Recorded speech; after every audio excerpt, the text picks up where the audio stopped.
உதயநிதி அவர்கள் சொல்லணும், ஏன் 900 கோடி ரூபாய் லாட்டரி நிறுவனம் வாங்கினாங்க திமுக பதில் சொல்லட்டும். தைரியம்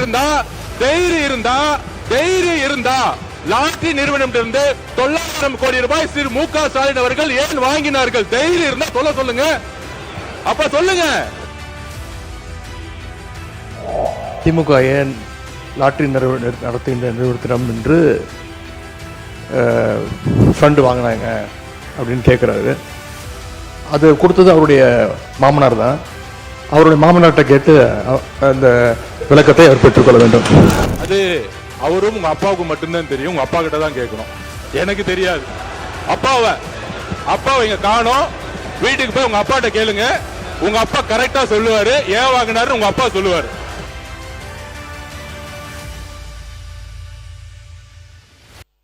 மாண்புமிகு பேரவைத் தலைவர் அவர்களே, முதல்ல இந்த 717 கடைகளை மூடிட்டீங்களா? அதுனா ஏன் எங்களுக்கு டீட்டெயில் இல்லை அப்படிங்கிறாங்க. உண்மையாலும் அந்த துறை சார்ந்தவங்களுக்கு தெரியும். அது போக முன்னாள் சட்டமன்ற உறுப்பினர்களுக்கே தெரியலங்கும் போது அது ஒரு வருத்தமான விஷயம்தான். ஏன்னா அந்த ட்விட்டரில் 717 கடைகளுடைய எண்களும் கொடுத்துருக்கோம். ஸோ சொல்லியாச்சு. அது பத்திரிகைகள்லையும் வந்துருச்சு. அதான் கொஞ்சம் பத்திரிகைகளில் வந்துருச்சு, சமூக வலைதளங்களில், செய்தி தொலைக்காட்சிகளில் எல்லாத்துலேயும் வந்துருச்சு. அந்த 717 கடைகளோட எண்களும் வந்துருச்சு. மரியாதைக்குரிய மாண்புமிகு சட்டமன்ற உறுப்பினர் கேட்டுக்கொண்ட மாதிரி இன்னும் பல பகுதிகளில் இருக்குங்கிற தகவல் வந்துட்டு தான் இருக்கு. நிச்சயம் இந்த அரசு அந்த மதுக்கடைகளுக்கு எதிரான அரசு தான். மக்களுக்கு பிரச்சனைகள் கொடுக்கக்கூடிய அந்த கடைகளோட எண்களோட நீங்க கொடுத்தீங்க அப்படின்னு சொன்னா அந்த கடைகளை இடமாற்றுறதுக்கான பணிகளை மேற்கொள்வாங்கிறத சட்டமன்ற பேரவைத் தலைவர் வாயிலாக தெரிவித்துக் கொள்கிறேன். மாண்புமிகு அமைச்சரின் பதிலுக்கு நன்றி. கவனத்திற்கு தான் நான் கொண்டு வருகிறேன். செய்து தரப்படும் என்று சொன்னமைக்கு நன்றியை தெரிவித்துக் கொள்ளும் அதே நேரத்தில் ஆன்லைன் மூலம் இந்த மது விற்பனையை துவங்க உள்ளதாக கூறியிருக்கக்கூடிய விஷயத்திற்கு பாட்டாளி மக்கள் கட்சி தன்னுடைய முழு எதிர்ப்பை இந்த நேரத்தில் பதிவு செய்கிறது. இந்திய அரசியலமைப்பு சட்டம் ஆர்டிகல் 47 படி உணவு மருந்து அமைச்சர் அது கூட தவறான புரிதல் தான். நேற்று இது சம்பந்தமா இதுக்கான விளக்கமாகவும் செய்தியாளர்கள் மத்தியில் பேசியிருந்தோம். ஆன்லைன் மூலமா இதுக்கு முன்னாடி இது மானிய கோரிக்கையில் சொல்லலான் இருந்தோம். மாண்புமிகு உறுப்பினர் கேட்டதுனால இதை சொல்றோம். இந்த 10 ரூபா ஒரு பாட்டிலுக்கு அதிகமாக வாங்குறாங்க அப்படிங்கிற பிரச்சனைகள் தொடர்ந்து இருந்துட்டே இருக்கு. கடந்த சட்டமன்ற கூட்டத்தொடர்களில் கடந்த ஆட்சி காலத்தில் நம்மளுடைய துறை சார்ந்த அமைச்சர்கள் சொல்லியிருக்க பதில் என்னன்னா, 2011 இந்த பிரச்சனைகள் இருக்கு. இந்த 4 ஆண்டுகளாகத்தான் இந்த பிரச்சனையை ஊதி பெருசாக்குறாங்க, அரசுக்கு அவப்பெயர் ஏற்படுத்த முயற்சி பண்றாங்கன்னு பதிவு பண்ணியிருந்தாரு. ஆனா யாருமே அந்த பிரச்சனைக்கான தீர்வை நோக்கி போகல. இந்த தமிழக வெற்றி கழக ஆட்சி, மாண்புமிகு தமிழக முதலமைச்சர் என்ன சொல்லியிருந்தாருன்னா, இந்த பிரச்சனைக்கான ஏன் இது இந்த நடந்துட்டே இருக்கு அப்படிங்கிறத தேடி எடுக்கும்போது சில தொழிலாளர்களுடைய அவங்களோட பிரச்சனைகள் இருந்துச்சு, அதை சரி பண்றதுக்கு முயற்சி பண்ணிட்டு இருக்கோம். இன்னொன்று நீங்க இந்த ஆன்லைன் கேட்டனாலும் சொல்லிடுறேன், இது விற்பனை கிடையாது, ஆன்லைன்ல விற்பனை கிடையாது. நீங்க இது ஒரு கேஷ்லெஸ் டிரான்சாக்சன் மட்டும்தான். ரொம்ப நாட்களா எல்லாருமே சொல்லிட்டு இருந்தது என்னன்னா, அங்க இந்த டாஸ்மாக் கடைகளை பண பரிவர்த்தனை வேண்டாம், பண பரிவர்த்தனைனால அது முறைகேடான பணங்கள் வாங்கப்படுகிறது, வசூலிக்கப்படுகிறது பெரும்பான்மையான குற்றச்சாட்டுகளா கடந்த கால ஆட்சியில் 2 கட்சிகளும் சொல்லிட்டு இருந்த குற்றச்சாட்டு தான். ஸோ அதுக்கு ஒரு தீர்வு வேணுங்கிறதுக்காக நீங்க விரும்புபவர்கள், நுகர்வோர் யாரெல்லாம் விரும்புகிறாங்களோ அந்த ப்ராடக்டை அந்த கடைக்கு முன்னாடி போய் அந்த கடையோட எண்ணெய் கொடுத்தாலோ அல்லது நியர்பைங்கிற ஒரு கொடுத்தாலும் அந்த கடை எண் வந்துடும். அங்கே கன்சியூமர் விரும்புகிற அந்த பொருள் அந்த கடைகளில் இருக்கும். அதை தேர்ந்தெடுத்து அதை பே பண்ணிட்டு அந்த QR கோடை காட்டினா அந்த பொருள் கொடுப்பாங்க. நீங்கள் மாண்புமிகு சட்டமன்ற உறுப்பினருக்கு மாண்புமிகு பேரவைத் தலைவர் வாயிலாக கேட்டுக்கிறதுனா, தவறான கருத்தை பதிவு பண்ண வேண்டாம். தெளிவாக இதில் என்ன சந்தேகம் இருந்தாலும் கேட்டால் அதை விளக்கறதுக்கு அரசு தயாராக உள்ளது. மாண்புமிகு பேரவைத் தலைவர் அவர்களே, நான் தவறான கருத்தை பதிவு செய்யவில்லை. மாண்புமிகு அமைச்சர் சொல்வது போல கேஷ்லெஸ் டிரான்சாக்ஷன் என்பதற்கு ஜிபே, கார்டு மூலமாக டாப்பிங் சிஸ்டம் எல்லாம் ஆல்ரெடி நடைமுறையில் தான் இருந்து கொண்டு இருக்கிறது. நான் சொல்ல வேண்டியது என்னவென்று சொன்னால், நீங்கள் உங்கள் கொள்கை தலைவராக வைத்திருக்கக்கூடிய பேரறிஞர் அண்ணா அவர்கள் இதை மதுவை வருமானம் வரக்கூடிய ஒரு பொருளாக பார்க்க கூடாது. மதுவினால் வருகின்ற வருமானம் குஷ்டரோகி கையில் இருக்கின்ற வெண்ணெய்க்கு சமம் என்று பேரறிஞர் அண்ணா சொன்ன வார்த்தைகளை இங்கே நினைவு கூறுகின்ற அதே வேளையில் இந்திய அரசியலமைப்பு சட்டம் ஆர்டிகல் 47 படி மது என்பது எந்தவித காரணத்திற்காகவும் ஒரு அரசாங்கம் முன்னெடுக்க கூடாது. அதையும் தாண்டி மருந்து உபயோகத்திற்கு தவிர அதை ஊக்குவிக்கின்ற வேலைகளை செய்யக்கூடாதுன்னு அரசியலமைப்பு சட்டம் நமக்கு சொல்லுது. அப்படி அரசியலமைப்பு சட்டம் இருக்கும் பொழுது நான் ஒருங்குமுறைப்படுத்துகின்றேன், இந்த சரி செய்கின்றேன், மதுவினால் வரக்கூடிய வருமானத்தை 5000 கோடி நாங்கள் பெருக்குகிறோம் என்று சொல்லக்கூடிய விஷயங்கள் என்பது இந்த தமிழ்நாடு அரசிற்கும் இந்திய அரசியலமைப்பு சட்டத்திற்கும் எதிராக அமைந்திருக்கிறது என்பதுதான் என்னுடைய கருத்து. மது விற்பனையை குறைப்பதற்கான நடவடிக்கை இந்த அரசு மேற்கொள்ள வேண்டுமே தவிர அவர்களுடைய அந்த அமைச்சர் இந்த மது கடைகள், மது சம்பந்தமான கொள்கைகள், இதை மானிய கோரிக்கைகளில் ரொம்ப டீட்டெயில்டாக பேசலாம் அப்படின்னு தானே இருந்தேன். ஸோ மரியாதைக்குரிய மாண்புமிகு சட்டமன்ற உறுப்பினர் கேட்டுக்கொண்டு வந்திருக்குனுங்க. கடந்த கால ஆட்சிகள் என்னன்னா பூரண மதுவிலக்கு அமல்படுத்தப்படும் அப்படின்னு சொன்னாங்க. இந்த பக்கம் இருக்கும்போது நீங்கள் ஏன் அமல்படுத்தலன்னு கேட்பாங்க, அந்த பக்கம் போகும்போது நீங்கள் ஏன் அமல்படுத்தலன்னு கேட்பாங்க. இது தொடர்ந்து நடந்துட்டு வந்துட்டு இருந்தது தான். அப்போது கடந்த காலத்தில் அந்த துறை சார்ந்த அமைச்சர் பேசும்போது என்ன சொல்லியிருந்தார் அப்படின்னா, இந்தியா ஃபுல்லாக மது விற்பனையை தடை செஞ்சால் மட்டும்தான் பூரண மது விலக்குங்கிறது தமிழ்நாட்டில் சாத்தியம் அப்படின்னு சொல்லியிருந்தாங்க. அப்போது இங்கே மது விலக்கை கொண்டு வரும்போது பக்கத்து மாநிலங்களில், நம்மளோட எல்லையொட்டி இருக்கக்கூடிய மாநிலங்களில் அந்த மது இப்போவே கடந்த கால ஆட்சிகள்லேயே இல்லிசிட் அராக்குன்னு சொல்லக்கூடிய அந்த பொருட்கள் உள்ளே வந்துட்டு இருந்துச்சு. அதை தடுக்கிறதுக்கான நடவடிக்கை எடுக்காமல் இருந்துச்சு. எங்களுடைய அரசு மதுவை மக்களுக்கு எளிதாக கிடைக்கிற வண்ணம் செய்யக்கூடாது அப்படிங்கிறதுல ரொம்ப தெளிவாக இருக்கும். அதனால தான் இந்த கோயில் பக்கத்தில் இருக்கிறதுல, பேருந்து நிலையம் பக்கத்தில் இருக்கிற இடத்துல எல்லாம் நாங்கள் அதை க்ளோஸ் பண்ணிட்டு இருக்கோம்.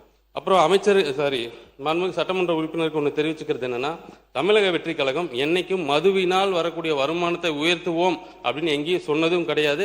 மதுவினால் வரும் வருமானம் உயர்வதற்கு சந்தோஷப்பட்டதும் கிடையாது. நாங்கள் இப்போவும் அந்த 717 கடைகளை க்ளோஸ் பண்ணதுக்கு அப்புறமும் மரியாதைக்குரிய சட்டமன்ற உறுப்பினர் கேட்டார் எப்படி வருமானம் பெருகுச்சுன்னு. இந்த துறையில் இருக்கிற அந்த ஊழல்களை ஒழிச்சதுனால வருமானம் அதிகமாயிட்டே இருக்கு. இன்னமும் அதிகமான வருமானங்கள் வரும் அப்படிங்கிறதையும் மாண்புமிகு சட்டப்பேரவை தலைவர் வாலியாக தெரிவித்தார். இதில் ஒன்றும் பாயிண்டாக பாரு வேணாங்க. இது நீங்கள் மாண்புமிகு உறுப்பினர் பேசி முடிங்க. மணி ஆயிடுச்சு, 1:45. மாண்புமிகு பேரவைத் தலைவர், அமைச்சர் சொன்னது போல மதுவிலக்கு மானிய கோரிக்கைகளை விரிவா அப்புறம் பேசிப்போம். அடுத்த அவர் ஒருத்தர் உங்க கட்சி சார்பாக கொறடா பேசுறாரு. உட்காருங்க. மாண்புமிகு பேரவைத் தலைவர்களே, நம்முடைய மாண்புமிகு அமைச்சர் அவர்கள் நல்ல விளக்கமாக சொன்னார்கள். அதே மாதிரி சட்டமன்ற உறுப்பினர் நம்முடைய அருமை சகோதரர் கணேஷ்குமார் அவர்கள் கூட இந்த அரசு என்பது மதுவிலக்கு எதிர்ப்பான அரசா, இதை நிறுத்தப் போகிறா என்பதுதான் அவருடைய கேள்வியாக இருந்தது. அமைச்சர் அவர்கள் சொன்னார்கள், வருமானம் அது கூடியிருப்பது என்பது பல்வேறு வகையில் நாங்கள் லீக்கேஜ்லாம் நீர்த்திருக்கிறோம், அதனால தான் வருமான மொழிய. ஆனால் இந்த அரசு என்பது மது கொள்கைக்கு எதிரான அரசு என்பதை வலியுறுத்தி கொண்டிருக்கிறார். நான் உங்கள் மூலமாக அவரிடம் தெரிந்து கொள்ள விரும்புவது, இந்த 5 ஆண்டு காலங்களில் நீங்கள் ஆண்டுக்காண்டு இந்த கடைகளை நீங்கள் குறைக்க போகிறீங்களா? அது வெளிப்படையாக உங்களுடைய மானிய கோரிக்கையில் இந்தந்த ஆண்டு இந்தந்த கடைகள் நான் குறைப்போம் என்று நீங்கள் அறிவிக்கப் போகிறீர்களா? அதுக்கு காரணம் என்னென்னா, ஒரு மாவட்டத்தில் இருக்கிற சட்டமன்ற உறுப்பினர்கள் பொதுவாக இந்த கட்சி அந்த கட்சிலாம் கிடையாது, எல்லா சட்டமன்ற உறுப்பினர்கள் என்ன நினைக்கிறாங்கன்னா, இப்போ 717 ஏற்கனவே நான் குறைச்சிட்டோம் அப்படின்ற ஒரு அறிவிப்பு இருக்குது. அது எந்தெந்த அந்தந்த மாவட்டத்தில் எந்த கடையை குறைச்சாங்கன்றது அந்த மாவட்டத்தில் இருக்கிறவங்களுக்கே யாருக்குமே தெரியல. நீங்கள் சொல்கிறீங்க நம்பர் வந்தது, நாங்கள் ஆன்லைனில் போட்டிருக்கிறோம் அப்படின்ற நிலைமை இல்லை. லோக்கலில் இருக்கிற எந்த பத்திரிகையிலும் இந்த கடைகள் எல்லாம் குறைத்து விட்டோம் என்ற அறிவிப்பு இல்லை. ஏன்னா அதுவும் தேவை. நீங்கள் சொல்லுவதை போல ஆண்டாண்டுக்கு நாங்கள் குறைக்க போகிறோம் என்பதை நீங்கள் இப்போ சொன்னாலும் சரி, அல்லது உங்களுடைய மானிய கோரிக்கையில் ஒரு வருஷத்துக்கு இத்தனை கடைகளை நாங்கள் குறைக்க போகிறோம் என்று சொன்னால் இந்த அரசு அதற்காக முயற்சி எடுப்பது என்று நாங்கள் எடுத்துக்கொள்ள முடியும்.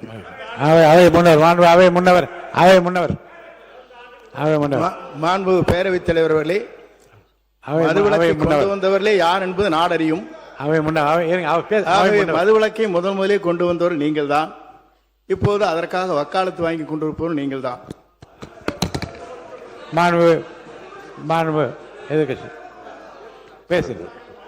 நம்முடைய அவை முன்னவர் அவர்கள் ஒரு பெரிய தெளிவாக ஒன்று கண்டுபிடிப்பை சொல்லியிருக்கிறார்கள். அவர் ஏற்கனவே இருந்த சட்டமன்ற உறுப்பினராக நீண்ட நெடிய காலம் இருந்த அதிமுக ஆட்சி காலத்தில் கூட இவைகள்லாம் நடைபெற்றது. இது திமுக அதிமுகலாம் ஒன்றும் கிடையாது. இன்னும் சொல்ல போனால் நான் ஒரு சின்ன விளக்கத்தை சொல்லேன், டைம் பற்றி எடுத்துக்காதீங்க.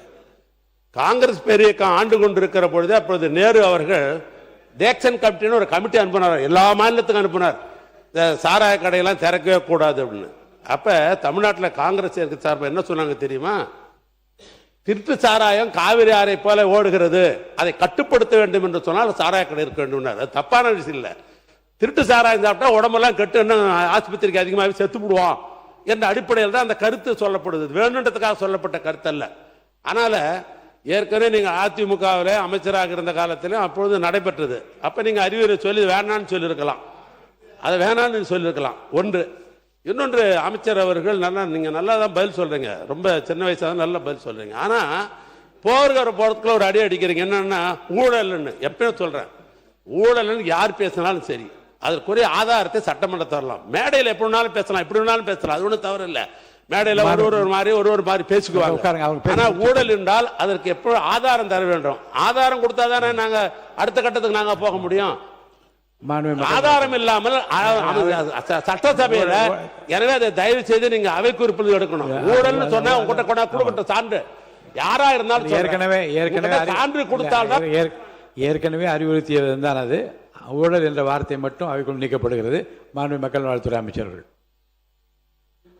மாண்புமிகு பேரவைத் தலைவர் அவர்களே, டாஸ்மாகில் சென்ற ஆட்சி காலத்தில் ஊழலை குறைத்ததால் வருமானம் அதிகரித்தது என்று மாண்புமிகு அமைச்சர் குறிப்பிட்டார். உடனே நீங்கள் மற்ற திமுக சார்ந்த உறுப்பினர்கள் எல்லாம் ஆதாரம் இருக்கிறதா என்று கேட்டார்கள். அமலாக்கத்துறை, என்ஃபோர்ஸ்மெண்ட் டைரக்டரேட் ஒரு நீண்ட நெடிய விவரமான அறிக்கையை, நீண்ட நெடிய ஆதாரத்துடன் ஒரு அறிக்கையை எந்தெந்த விதத்தில் யார் யார் அந்த டாஸ்மாக் துறையில் யார் யாரெல்லாம் அந்த பார்ட்டி ஃபண்ட் என்று வாங்கி இருக்கிறார்கள் என்று ஆதாரத்துடன் அமலாக்கத்துறை சென்ற ஆட்சி காலத்தில் இந்த அரசுக்கு சமர்ப்பித்தது. ஆனால் அந்த அரசு உரிய நேரத்தில் எஃப்ஐஆர் செய்யப்படவில்லை, எஃப்ஐஆர் பதிவு பண்ணவில்லை. அதை எதிர்த்து அப்பீல் தான் பண்ணியிருக்காங்க. அதனால அவங்க ஆட்சி காலத்திலேயே அதற்கான போதிய ஆதாரங்களும் இருக்கிறது. கண்டிப்பாக இதை யாரும், எந்த ஆட்சி யார் வந்தாலும் அந்த ஆதாரங்களை எடுக்கவே முடியாது, அளிக்கவும் முடியாது. கண்டிப்பாக இருக்கிறது.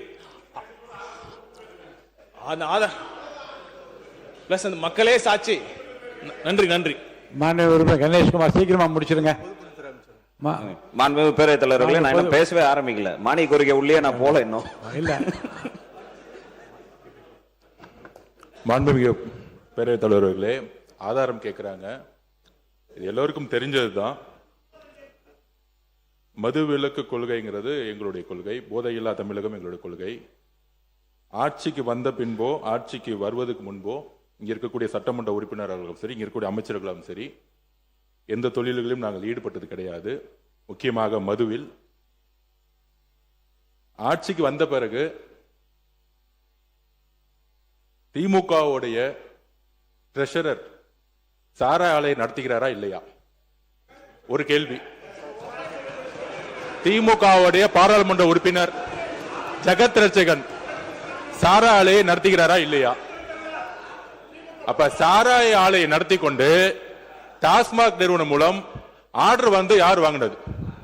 அப்ப இது பேர் தான் கான்ஃபிளிக்ட் ஆஃப் இன்ட்ரெஸ்ட். அரசே, திமுகவே அரசு, திமுக இருக்கக்கூடிய பாராளுமன்ற உறுப்பினர்கள் சாராய ஃபேக்டரி நடத்துறாங்க, திமுகவுடைய பொருளாளர் சாராய ஃபேக்டரி நடத்துறாங்க, திமுகவுடைய ஐடி மினிஸ்டர் இருக்கிறவர் சாராய மினிஸ்டர் நடத்துறாங்க.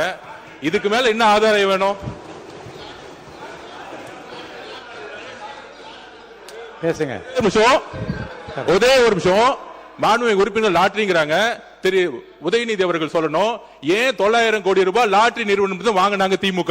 பதில் சொல்லட்டும். பதில் சொல்லுங்க. தைரியம் இருந்தா லாட்டரி நிறுவனம் 900 கோடி ரூபாய் திரு மு க ஸ்டாலின் அவர்கள் ஏன் வாங்கினார்கள்? தைரியம் இருந்தா சொல்லுங்க. அப்ப சொல்லுங்க. நான் எந்த தொழிலையும் இல்லை, எந்த நிறுவனம் நடத்தல. தைரியம் இருந்தா ஏன் நடத்துறாங்கன்னு சொல்லுங்க. அதுக்கப்புறம் பதில் சொல்லலாம். மாண்புமிகு எதிர்க்கட்சி தலைவர். மாண்புமிகு பேரவைத் தலைவர் அவர்களே, நம்முடைய அமைச்சர் அவர்கள் திமுக ஏன் லாட்டரி நடத்துகின்ற நிறுவனத்திடம் என்று ஃபண்டு வாங்கினாங்க அப்படின்னு கேட்குறாரு. அது கொடுத்தது அவருடைய மாமனார் தான். அவருடைய மாமனார்கிட்ட கேட்டு அந்த விளக்கத்தை அவர் பெற்றுக்கொள்ள வேண்டும். அது அவரும் உங்க அப்பாவுக்கும் மட்டும்தான் தெரியும். உங்க அப்பா கிட்ட தான் கேட்கணும், எனக்கு தெரியாது. அப்பாவை இங்க காணோம். வீட்டுக்கு போய் உங்க அப்பாட்ட கேளுங்க. உங்க அப்பா கரெக்டா சொல்லுவாரு. ஏன் வாங்கினாரு உங்க அப்பா சொல்லுவாரு. மாண்பு கொறடா நீங்க பேசணுமா? மாண்புமிகு பேரவைத் தலைவர்களே, நம்முடைய மக்கள் நல்வாழ்வுத்துறை அமைச்சர் அவர்கள் ஒரு கருத்தை சொன்னார்கள். அவர் துறையில் மிக சிறப்பாக பணியாற்றியவர். என்போர்ஸ்மெண்ட்டில் அது எந்த செய்திகள் கிடைச்சாலும் அது ஒன்றும் பெரிய 100% உண்மை அல்ல. என்போர்ஸ்மெண்ட் ஒரு வகையான போலீஸ் தான். அது ஒரு வழக்குகள் ஒரு துறை சார்பாக வழக்கு தொடுத்து நீதிமன்றத்தில் இருக்குது. நீதிமன்றத்தில் இருக்கிற வழக்கை பொறுத்த அளவுக்கு அது எந்த சைடாக இருந்தாலும் அது பொருள் குறித்து சட்டமன்றத்தில் விவாதிக்கக்கூடாது என்பதே ஏற்கனவே விதி. அது உங்களுக்கே தெரியும். எந்த நிகழ்வாக இருந்தாலும் நீதிமன்றத்தில் இருந்தால் விவாதிக்க முடியாதுங்க. ஒரு நிமிஷம், ஒரு விளக்கம் மட்டும் சொல்றேன். இந்த பொருள் தொடர்பாக வழக்காடு மன்றத்தில் வழக்கு நிலுவையில் உள்ளதுன்னு அதோடு நிறுத்திக்கலாம். வழக்குகளுக்குள்ளே போய் அதை பற்றி விவாதிப்பதும் அதை பற்றி கருத்து சொல்வதும் தான் தவறே தவிர இந்த தேதியில் இந்த பொருள் பற்றி ஒரு வழக்கு தொடரப்பட்டிருக்கு சொல்ல தவறில்லை. அவர் என்ன சொல்றாரு, என்ஃபோர்ஸ்மெண்ட் டைரக்டரேட்டு ஒரு இன்ஃபர்மேஷன் கொடுத்துருக்காங்கன்னு சொல்றாரு. இன்ஃபர்மேஷன் கொடுத்துருக்காங்களா இல்லையான்றது ஒரு ஃபேக்ட். அது எல்லாருக்கும் தெரிஞ்சது. அதில் ஒன்றும் அதுக்கான ஆதாரம் உங்களுக்கு தேவையில்லை. அதுவே வழக்காடு மட்டும் இருந்து அதுக்குள்ளே போய் சொன்னாதான் தவறு இல்லைங்க. பெண்டிங் பிஃபோர் த கோர்ட் அதில் நீங்கள் இல்லைங்க, ஒரு வழக்கு பதிவு இந்த பொருள் குறித்து ஒரு வழக்கு பதிவு செய்யப்பட்டிருக்கிறதுன்னு சொல்ல தப்பு இல்லை. ஆனால் வழக்கு விவரங்களுக்கு அதை பற்றி விவாதிப்பதும் கருத்து சொல்வதும் தவறு. என்போர்ஸ்மெண்ட் சார்பாக ஒரு வழக்கு இருக்கிறது என்று அவர் சொல்லியிருந்தா அதை பற்றி நான் முறையிட மாட்டேன். அதுல ஆதாரம் இருக்கிறது, என்போர்ஸ்மெண்ட்ல ஆதாரம் இருக்கிறது என்ற ஒரு வார்த்தையை பயன்படுத்தல் தான் நாங்கள் வரேன். அதனால பொதுவாகவே வழக்கு மன்றத்தில் இருப்பது நாம் எப்பொழுதும் இங்கே விவாதிப்பதில்லை. ஒன்று. மற்றொன்று, நான் ஏற்கனவே சொல்லிட்டேன், எதுவாக இருந்தாலும் ஆதாரத்தை உங்களிடத்திலே கொடுத்து விட்டு தான் பேசணும். 2. நம்முடைய பொதுப்பணித்துறை அமைச்சர் அவர்கள் சம்பந்தம் இல்லாமல் இது இல்லாமல் தேர்தல் நேரங்களிலே தொழில் ஆரம்பிக்கிற தொழிலதிபர்கள் அரசியல் கட்சிக்கு இன்றைக்கு ஒன்றிய அரசாங்கம் ஆண்டு கொண்டிருக்கிற அந்த இயக்கமாக இருக்கட்டும் அல்லது அதிமுக இருக்கட்டும், அரசியல் இயக்கங்கள் எந்த அரசியல் இயக்கங்களாக இருந்தாலும் தொழிலதிபர்கள் அதிகாரப்பூர்வமாக வங்கியின் மூலமாக நன்கொடையாக தருகிறார்கள். அது எதற்காக நன்கொடை கொடுக்கப்படுகிறது என்பது வாங்குவவர்களுக்கும் கொடுத்தவங்களுக்கு தான் தெரியும். சுப்ரீம் கோர்ட்ல மிகப்பெரிய வழக்கு அதை பற்றி விவரங்கள் எல்லாம் ஊடகங்கள்ல தெரியல தெரியும். அதனால வழக்கு அதாவது கணக்கில் கொடுக்கிற பணம் ஒரு தொழிலதிபர்கள் கொடுக்கிறது. அந்த அடிப்படையில் தான் என்னுடைய அருமை நண்பர், இன்னும் சொல்ல போனா நீண்ட நாள் என்னுடைய நண்பர் மார்டின் அவர்கள் அவர் கொடுத்திருக்கிறாருன்னு சொன்னாக்கா, ஏன் அவர் கொடுத்தார் தொழிலதிபர் என்று கேட்பதுதான் சரியா இருக்க முடியும். அது இங்க பகிர்ந்து கொள்வது என்பது அது சரியா இருக்காது. அது நீங்க தவிர்த்தணும், அது எடுத்தணும்னு நான் கேட்டுக்கிறேன். ஒண்ணு. இன்னொன்று, எங்கள் கட்சியை சேர்ந்த பொருளாளர் அவர்கள் சாராய தொழிற்சாலை நடத்துகிறார் என்று ஒரு கேள்வி கேட்கிறாங்க. அது நாம நேரடியாக போய் பொருளாதாரம் பண்ணிட முடியாது. எந்த ஆட்சியாக இருந்தாலும் சரி, ஒரு தொழிற்சாலை ஆரம்பிக்க வேண்டும் என்று சொன்னால் அதுக்கு எல்லா தகுதிகள், குவாலிபிகேஷன், அப்ளிகேஷன் போடுறதுக்கெல்லாம் தகுதி இருந்தால் தான் அரசு தான் லைசன்ஸ் தருது. அதனால அது முறையாக அவங்க ஏற்க போட்டிருப்பாங்க. தொழில் என்ற அடிப்படையில் ஆரம்பிப்பாங்களே ஒழிய அது திமுக பொருள் ஆரம்பிக்கலாமா அப்படிலாம் பேசுவதற்கு வாய்ப்பு இல்லை. அது தவறு. மாண்பு உறுப்பினர் தரேன், உங்களுக்கு தரேன், வாய்ப்பு தரேன், இருங்க.